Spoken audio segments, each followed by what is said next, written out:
Episode 1 की starting में हमें 6 साल पहले एक्सप्लोरर एसोसिएशन के बाहर दिखाया जाता है, जहां पर हमारा एमसी हमें बता रहा होता है कि एक एक्सप्लोरर एसोसिएशन एक ऐसी जगह है जहां पर सारे ट्रेजर हंटर्स आकर अपने पार्टी का रजिस्ट्रेशन करते हैं। उसके बाद हमारा एमसी हमारे सारे हीरोज़ को मना कर रहा होता है कि नहीं, हमें यहाँ पर रजिस्टर नहीं करना चाहिए, मैं यहाँ पर रजिस्टर नहीं करना चाहता। ये सुन के वो लोग गुस्सा हो जाते हैं।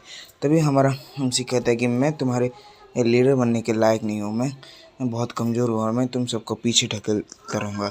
ये सुनकर वो रेड हेयर वाला लड़का कहता है, तुम कुछ ज़्यादा ही ओवर थिंक करते हो। ओके, 1 मिनट रुको, मुझे जाके ये दरवाज़ा खोलने दो।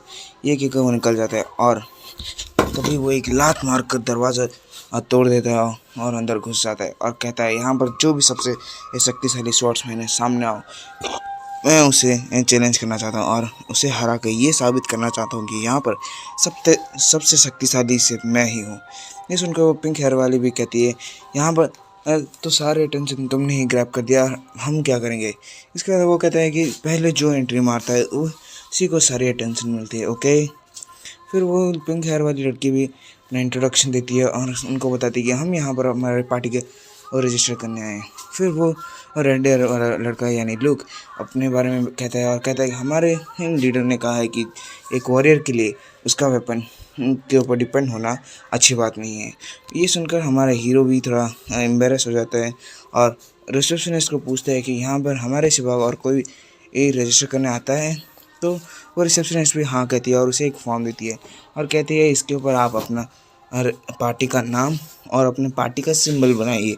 और कहती है कि एक पार्टी के नाम और उसके सिंबल के हिसाब से ही उसे उसके इस दुनिया में पहचान मिलती है। ये सुनने के बाद उसके सारे पार्टी मेंबर्स, मतलब हमारे सारे हीरोज़ उसकी तरफ अब एक अच्छे से उम्मीद वाली नज़र से देखते हैं। ये देखकर वो सोचता है कि अगर मैंने कुछ अनाप शनाप लिख दिया, कुछ घटिया सा नाम लिखा जिससे ये पता चलेगा हम स्ट्रांग नहीं है, तो शायद ये लोग मुझे अपने लीडर के पोजीशन से निकाल दें। इसके बाद उसने ग्रेविंग सोल नाम रखा और एक स्कल रेजिडेंट बना। ये देखकर वो सब गुस्सा आ जाते हैं। ये देखने के बाद हमारा एमसी कहता है कि मैं तुम्हारे लिए एक इतना सा भी काम नहीं कर पाया, इसलिए मैं लीडर होने का काम नहीं कर सकता। ये देखकर वो सब डर जाते हैं और कहते हैं ये नाम सबसे अच्छा है। इस तरह हुई ग्रीविंग सोल की शुरुआत। फिर हमारे प्रेजेंट में आता है और ग्रेग कहता है कि मुझे अभी तक विश्वास नहीं होता कि तुम हो स्टेप्स के क्लैन मास्टर। इसका मतलब तुम ही हो ट्रेजर, मतलब 1000 ट्रैक्स। ये सुन के वो दोनों भी हैरान हो जाते हैं और हमारी तीनों कहती है कि अब तुम्हें समझ में आया मेरे मास्टर कितने बड़े चीज़ है, इसलिए उनके सामने घुटने टेक दो, समझे। फिर हमारा एमसी कहता है, एक निक नेम एक हंटर को तभी मिलता है जब वो कुछ बड़ा अचीवमेंट करता है या फिर बहुत फेमस हो जाता है अपने कारनामों के द्वारा। उसके बाद ही उसको एक निक नेम मिलता है एसोसिएशंस के द्वारा। उसके बाद हमारा ग्रेल या गिलबर्ट कहता है कि मैं नहीं मानता कि तुम क्लैन मास्टर हो स्टेप्स के, तुम्हें देख के तो नहीं लगता।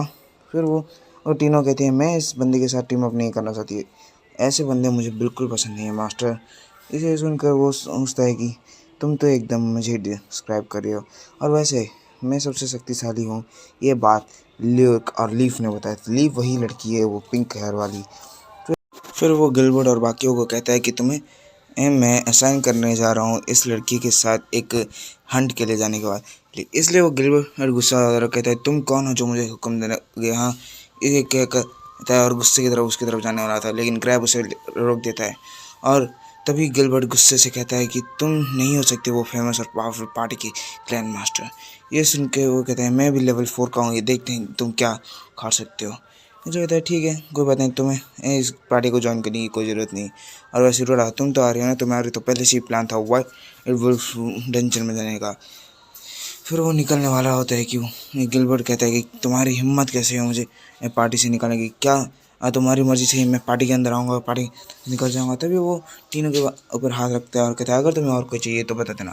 तभी तीनों प्यार से मुँह बना के कहते हैं, मास्टर क्या आप हमारे साथ नहीं आओगे। तभी वो मना कर देता है हमारा एमसी। फिर वो वहाँ से निकल जाता है, लेकिन गिलबर्ट उसे पीछे से रोकता है और कहता है, मैं ये किसी ऐसे बंदे की बात नहीं मानता जो कि ये मुझसे कमज़ोर हो, इसलिए मैं से फाइट करो।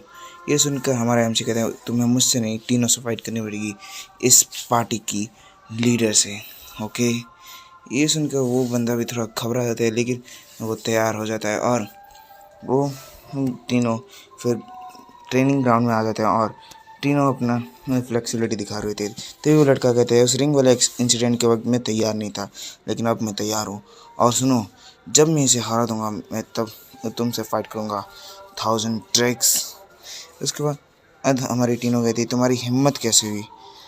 वैसे मैं अपने कैप्टन से ज़्यादा स्ट्रांग तो नहीं हूँ, लेकिन मैं इतनी भी कमज़ोर नहीं है कि तुमसे हार जाऊँ। फिर हमें दिखाया जाता है कि ग्रेग और रूडा हैरान होते हैं, क्योंकि ये तीनों ने अपने सारे हथियार निकाल दिए होते हैं और वो कहते हैं कि क्या वो ठीक रहेगी, क्योंकि वो चोर है ना कि कोई वॉरियर।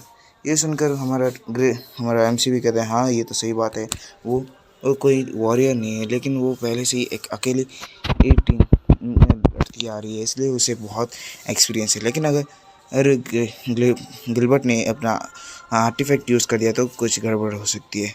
इसके बाद उसके हारने के चांसेस बहुत ज़्यादा कम है, तीनों हार सकती है। लेकिन कहानी में ट्विस्ट होता है और गिलबर्ट अपना आर्टिफैक्ट फेंक के कहता है कि मुझे एक निहत्थे के साथ फाइट करने के लिए कोई भी हथियार की ज़रूरत नहीं है। ये देखकर हमारा एमसी सोचता है कि इस बंदे ने तो अपने पैरों के ऊपर खुद ही कुल्हाड़ी मार दी। फिर तीनों कहती है, मास्टर अगर मैं जीत गई तो को मुझे आइसक्रीम खिलानी पड़ेगी, ये आपने प्रॉमिस किया था।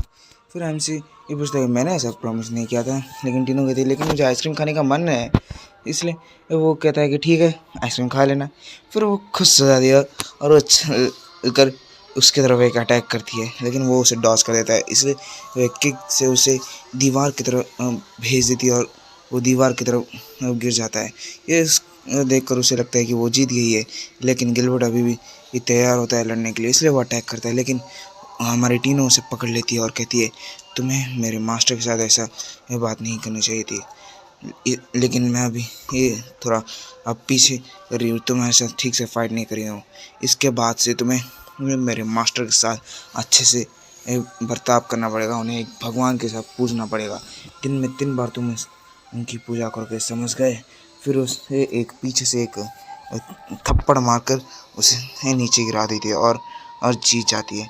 इसके बाद अब वो कहती है, मास्टर आपकी वजह से मैं ये मैच जीत पाई। फिर ग्रेव एग और रोड़ा देखकर कहते हैं कि क्या स्टेप्स के मेंबर इतने शक्तिशाली है कि विदाउट और वेपन भी वो किसी को भी हरा सकते हैं। फिर हमें गिलबर्ट को दिखाया जाता है, जो कि कह रहा था मैं अभी भी फाइट कर सकता हूँ, मैंने बचपन से ही स्वॉर्ड उठा लिया और सभी को हराने लगा, मैंने एडल्ट्स को भी हराया और मुझे पता था कि मैं एक हंटर बनने के लिए पैदा हुआ हूँ, इसलिए मैंने एक टीम भी शुरू की थी जिसके बाद मैं नहीं रुका कभी। फिर हमें दिखाया जाता है वो उसकी आँख खुलती है और तीनों पूछते हैं, क्या तुम्हें अभी भी लड़ना है? अगर तुम्हें लड़ना है तो अपनी स्व और उठाओ इस वक्त और लड़ाई करना शुरू करो। और एक बात हमेशा याद रखना है कि अगर तुम एक बार मर जाओगे तो और ये सब जो तुम कर रहे हो ये सभी का कोई भी काम नहीं होगा। उसके वो गुस्सा हो जाता है। फिर हमें दिखाया जाता है कि हमारा एमसी कह रहा होता है कि तुमने अपनी पुरानी टीम इसलिए छोड़ दी क्योंकि ये तुम लोगों के बीच में पावर का कुछ ज़्यादा ही डिफरेंस था। ये देखकर वो बंदा हैरान हो जाता है और पूछता है, तुम्हें कैसे पता चला? क्योंकि ये हमसे बताता है, क्योंकि हमारी टीम में भी कुछ ऐसा ही है, क्योंकि हमारी टीम में भी एक कमज़ोर बंदा है, क्योंकि उन लोगों ने मुझे कभी अबैंडन नहीं किया। तभी वो लड़का सोचता है कि एक ग्रीविंग सोल्स के लीडर जो इतने शक्तिशाली हैं, उनकी टीम में भी बहुत सारे ऐसे कमज़ोर है, लेकिन उन्होंने हमेशा सबके ऊपर मर्सी दिखाई और किसी को भी अबैंडन नहीं किया, ऐसा वो सोच रहा था रेड हेयर वाला। तभी हमारा हीरो उसके स्वॉर्ड के ऊपर एक लात लगाता है और उसके फायर को यूज़ करने लगता है। ये देखकर वो लाल हेयर वाला मतलब गिलबर्ट हैरान हो जाता है और अपने एमसी को एक मॉन्स्टर कह रहा होता है। फिर हमें बताया जाता है कि यहाँ पर माना ही सब कुछ, माना ही एक फाउंडेशन है इस दुनिया की, और इसके वजह से बहुत सारे डंजन्स क्रिएट हुए और बहुत सारे कीमती चीज़ें प्रोड्यूस होने लगी और वाइट वुल्फ से, लेकिन उनको उनके फ़र के लिए मार दिया गया और जिसकी वजह से वाइट वुल्फ डंजन क्रिएट होना शुरू हो गया, जिसके बाद एक बहुत ख़तरनाक मॉन्स्टर प्रोड्यूस हुआ जो कि है फुल ब्लडेड वुल्फ, जो कि एक बहुत ख़तरनाक सा फैंटम है। इसके बाद वो सोचता है कि हिस्ट्री बहुत डरावनी है, क्या वो लोग सेफ होंगे? फिर हमारी ईवा कहती है कि हाँ वो लोग सेफ़ होंगे, ज़रूर सेफ़ होंगे, क्योंकि आपने सब कुछ कैलकुलेट करके उन्हें भेजा था। फिर हमारा एमसी उसे थैंक्स कर रहा होता है, ताकि क्योंकि उसने गिलबर्ट के बारे में उसे पता लगा के कहा था, और वो सोच रहा होता है कि कैसे वो एकदम हैरान हो गया जब उसने उसके बारे में बताया। फिर ये रीवा कहती है, वैसे आपने ट्रेनिंग ग्राउंड में बहुत हंगामा कर दिया। वो फिर कहता है, नहीं मैंने तो सिर्फ उसको ट्राई किया था। वैसे गिलबर्ट का रेलिक भी बहुत अच्छा है, अगर वो बेचेगा तो मैं उसे खरीदने के लिए तैयार हूँ। ये सुनकर रीवा गुस्सा आ जाती है और कहती है, क्या आप वापस से पैसे वेस्ट करने के लिए सोच रहा हूँ? आपके पास पहले से ही बहुत सारे रेलिक है, अब आपको उसकी कोई ज़रूरत नहीं है। फिर हमारा एमसी कहते हैं, लेकिन मुझे रेलिक से इकट्ठा करने के बहुत पसंद है। फिर ईवा कहती है, हाँ के ऊपर बहुत ज़्यादा कर्ज है, आपको पता भी है। वैसे भी ये हमारे पास पैसों की बहुत तंगी है। ये सुनकर हमारा एमसी सोचता है कि हाँ, हमारे गिविंग सोर्स में चाहे कोई बंदा काम करे या ना करे, उसे सेम सैलरी दी जाती है, इसलिए मुझे बहुत सारा पैसा मिलता है, चाहे मैं काम करूं या ना करूं। फिर वो अपने रेलिक की तरफ देख कर सोचता है कि इसे चार्ज करने का समय आ चुका है, इसलिए वो एक लड़की को असलाता है और उसे दे देता है, जो कि चार्ज कर रही होती है उसके रेलिक को। और फिर वो थैंक यू कहते हैं हमारे एमसी को, क्योंकि उसने बहुत बार उनकी हेल्प की है। और हमारा एमसी अभी सोचता है कि वो मैं नहीं था, वो लीफ और ल्यूक थे जिन्होंने इनकी हेल्प की। फिर हमें दिखाया जाता है कि हाँ, जो वो लोग बात कर रहे होते हैं कैसे एक ग्रुप लेवल 3 का ग्रुप जा रहा होता है, लेकिन तभी उनके ऊपर बहुत स्ट्रॉन्ग फैंटम्स ने अटैक कर दिया। इसलिए सोल्जर सभी तैयार कर रहे हैं एक हंटर्स का ग्रुप उनके ऊपर अटैक करने के लिए। इसके बाद वो सोच रहे थे कि वो वुल्फ वाला जो फैंटम है उन लोगों ने ऐसा किया, और वो लोग अभी बहुत स्ट्रॉन्ग हो चुके हैं। ये सुन के हमारा एमसी थोड़ा घबरा जाता है, और वो लोग बात कर रहे होते फैंटम उसका अभी कोई कुछ नहीं कर पा रहा है, अभी वो लोग बहुत शक्तिशाली हो चुके हैं। तभी हमारा एमसी सोचता है कि उनकी टीम में भी बहुत अच्छे हैं। गिलबर्ट बहुत शक्तिशाली है, ग्रेग को थोड़ा बहुत एक्सपीरियंस है, और हमारी टीनों भी उनसे एक लेवल ज़्यादा है। फिर वो लोग बात कर रहे होते कि वो जो वुल्फ है उनका जो पावर है दिन ब दिन स्ट्रॉन्ग होते जा रहे हैं और बहुत ख़तरनाक होते जा रहे हैं। और उनमें से एक लेवल 5 का अभी हंटर गया था, जो कि वहाँ पर मारा गया है। इसलिए वो हमारा एमसी भी देखते हैं कि उस लेवल 5 का हंटर की ट्रुप को ही ढूंढने का मिशन मिला है इन्हें। ये देखकर वो और थोड़ा घबरा जाता है, जिसे देखकर वो लोग पूछ ही लेते हैं कि तुम इतना घबराए हो क्यों हो। तो फिर वो बता देता है कि उसने टीनों को वहाँ पर भेजा है। ये सुनकर वो लोग घबराते हैं और कहते हैं कि शायद ये सारे र्यूमर्स सच ही हैं कि ग्रीविंग सोल का जो ग्रैंड मास्टर है वो कुछ ज़्यादा ही खतरनाक और स्ट्रिक्ट मास्टर है। फिर वो कहते हैं, नहीं मैंने 3 लोगों को उसके साथ भेजा है, इसलिए चिंता की कोई बात नहीं। ये सुनकर वो लोग और हैरान हो जाते हैं और कहते हैं, इतनी खतरनाक जगह पे और 3 लोगों को भेज दिया। फिर वो हमारा एमसी वहाँ से निकल जाता है और खुद टेंशन में होता है कि क्या वो लोग ठीक होंगे। फिर वो सोचता है, नहीं गिलबर्ट की और बहुत ख़तरनाक है, अगर वो चाहे तो उसे यूज़ करके कुछ भी कर सकते हैं। लेकिन वो सोचता है, नहीं उस स्वॉर्ड को तो मैंने कल यूज़ कर दिया था, अब वो उसको चार्ज भी नहीं किया। फिर हमारा सीन शिफ्ट होता है उन लोगों की तरफ, और दिखाया जाता है कि उन्हें वो जगह नहीं मिली होती जहाँ पर उन्हें जाना होता है। इसलिए वो अब घबराए हुए थे और सोचते हैं क्या ये बात एमसी को पता होगी। तभी हमारी तीनों कहते हैं, याद है ना मैंने तुमसे एक एग्रीमेंट साइन किया था, ये इसीलिए था कि अगर तुम मर जाओ तो तुम्हारी इसकी रिस्पॉन्सिबिलिटी किसी के पास नहीं जाती, ये पूरी रिस्पॉन्सिबल तुम सभी हो। ये सुनकर ही रूडा घबरा जाती है और कहती है, क्या ये सबके बारे में उसे पता होगा।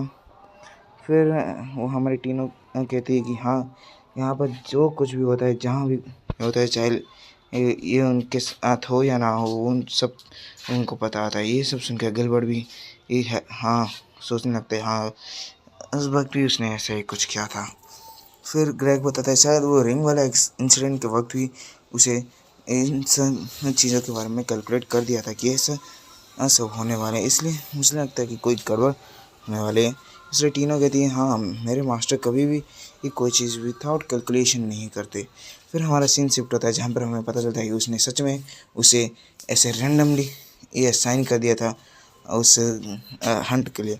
इसलिए वो खड़े रहते हैं और उनके सोचता है कि काश कोई मुसीबत हो तो वो लोग वापस रिट्रीट कर दें। लेकिन वो सोचते हैं, नहीं कोई ऐसी लड़की नहीं है जो मिशन के बीच में आ जाए, इसलिए वो उनके तरफ जाने के लिए एयर बढ़ जाता है और एक सीक्रेट पैसेज का रास्ता खुलता है और वो सीक्रेट पैसेज के अंदर घुस जाता है। तभी हमारा सीन शिफ्ट होता है और हमें दिखा जाता है कि टीनो और उसकी टीम आगे बढ़ रही होती है, लेकिन उनके ऊपर एक रेड कलर का फैंटम बीस्ट अटैक कर देता है और वो फुल्ली आर्मर्ड होता है। फिर टीनो सोचती है as expected from my master, वो ऐसा ही कुछ टेस्ट लेने के लिए सोचे होंगे। तभी हमारा हीरो कुछ रेलिक्स को ढूंढ रहा था, तभी उसकी नज़र एक लॉकर के ऊपर पड़ती है और उस लॉकर के सारे रेलिक्स और जितने रेलिक्स उसके चाहिए वो एक निकलने वाला होता है, लेकिन वह तभी ईवा आ जाती है और उससे पूछती है तुम इतनी रात को कहाँ जा रहे हो। ये सुन के वो कहता है कुछ नहीं, मैं सिर्फ एक छोटी सी वॉक की तरफ जा रहा हूँ। तभी ईवा कहती है तुम्हें इतनी चिंता करने की कोई ज़रूरत नहीं, तुमने ये सब पहले से ही कैलकुलेट कर दिया था। वैसे ये लॉकर तुम मेरे पास क्या कर रहे थे, तुम्हें पता नहीं ये एक इलीगल है। फिर हमारा एमसी कहता है मुझे पता है, मैं कोई भी ऐसी लीगल चीज़ यूज़ क्यों करूँगा जो कि गवर्नमेंट के रूल के ख़िलाफ़ है। तभी वो निकल जाते हैं वहाँ से और ईवा अब उसे पूछती है कि क्या तुम श्योर हो, तुम और किसी को अपने साथ आप नहीं लेना चाहते। हमारे हीरो कहता है वैसे भी इस रेलिक के साथ मैं सिर्फ अपने आप को ही उड़ा सकता हूँ और किसी बंदे को नहीं ले सकता, इसलिए मैं किसी को नहीं लूँगा, क्योंकि वो वहाँ से निकल जाते हैं। तभी ईवा सोचती है कि ये तो वही एक खतरनाक रेलिक है जिसमें ना ही कोई ब्रेक है, ना ही कोई स्टीयरिंग है, ना ही इसकी स्पीड को कंट्रोल किया जा सकता है। फिर हमारा सीन शिफ्ट होता है और हमें पता चलता है कि हाँ ये सच में हमारा हीरो इसे कंट्रोल नहीं कर पा रहा था, इसलिए वो बहुत ही परेशान होता है। और इसी के साथ हमारा ये एपिसोड भी यहीं पर ख़त्म होता है। हम मिलेंगे आपसे ऐसे किसी नए एपिसोड में, तब तक के लिए सी या।